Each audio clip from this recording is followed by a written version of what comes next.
Так уж вышло, что в последнее время самые интересные механики и подходы в их реализации можно встретить лишь в небольших инди-проектах, движимых только идеями и энтузиазмом самих разработчиков. Одна из таких игр — After Conflict.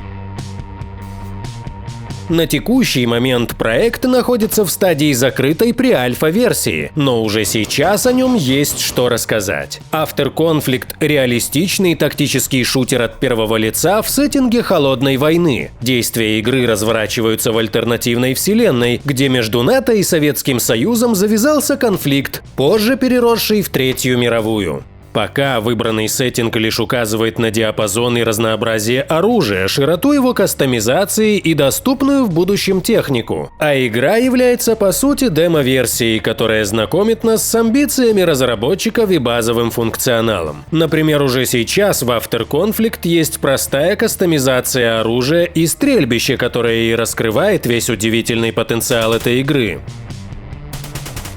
Реалистичность After Conflict заключается совсем не только в описании игры в Steam, а в огромном внимании к таким деталям, которым в других играх места не находится. Попадая на стрельбище, вы сразу же ощущаете инерцию движений и массу оружия, а первые же выстрелы приводят к оглушению персонажа и звону в ушах.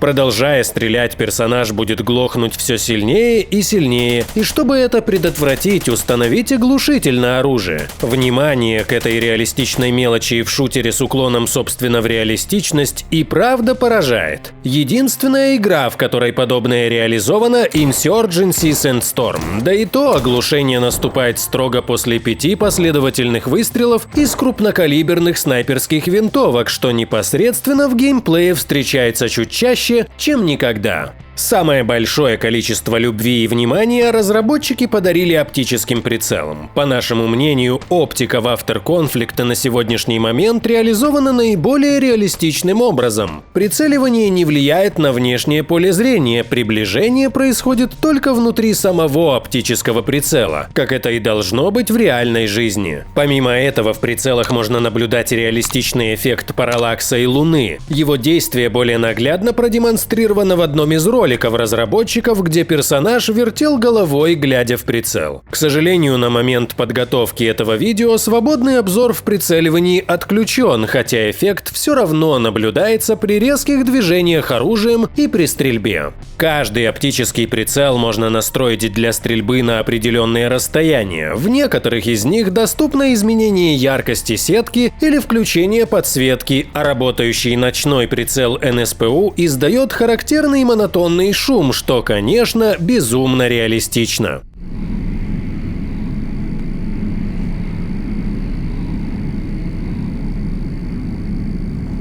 Сюда же отнесем и нагрев ствола оружия вследствие продолжительной стрельбы, который порождает искажение воздуха, затрудняющее прицеливание на большие дистанции. Длительная стрельба также нередко приводит к осечкам, которые персонаж устраняет сам. Если сравнивать игру, к примеру, с побегами с Таркова, там для устранения неполадки отведена специальная комбинация клавиш, что хоть иногда и вводит игрока в ступор, но работает на иммерсивность игры. Управление персонажем тоже серьезно отличает After Conflict от других шутеров. Дело не только в реалистичной инерции движения или возможности тонкой настройки скорости ходьбы и высоты приседа, что безусловно хорошо, но уже не является новинкой для нас. After Conflict предлагает новый взгляд на все эти привычные механики. К примеру, наклоны здесь тесно связаны со взаимодействием персонажа с препятствиями и стенами. Приближаясь к стене, персонаж будет огибать преграду так, чтобы она не мешала прицеливанию и одновременно с этим была максимально эффективным укрытием. И на удивление реализовано это очень удобно. Как и возможность прицеливания через механические приспособления с установленной оптикой. В дальнейшем команда разработчиков планирует развивать уже имеющийся функционал и наполнять игру новым, продолжая углубляться в детали устройства тех или иных механик. Так, студия чуть ли не ежедневно радует все новыми и новыми тизерами, будь то скриншоты воздушной техники или же стрельба БМ-21 Град. У студии есть четкий план разработки. Сейчас After Conflict находится на 4-й стадии из 5 заявленных на пути к раннему доступу. Верно, опробовать игру самостоятельно пока не представляется возможным. Выход публичной беты After Conflict является одной из контрольных точек 4-го этапа на роудмапе. Так что, надеемся, это произойдет уже в скором времени. Мы обязательно будем следить за проектом, ведь крайне интересно, как игра покажет себя в мультиплеере, какие еще механики реализуют разработчики и к чему After Conflict сможет прийти в итоге.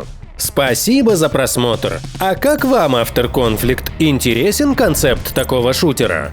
Огромное спасибо зрителям 44, Слава Савинов, Александр и Hellgamer за донат, а также YouTube-спонсорам Ave Dominus Nox, Speedwagon, Игорь Дусаев, Demolition Kov, Содом, Итальянская сосиска, Данте, Earl Grey, Мистер Дамбо и Deleted. Увидимся уже очень скоро!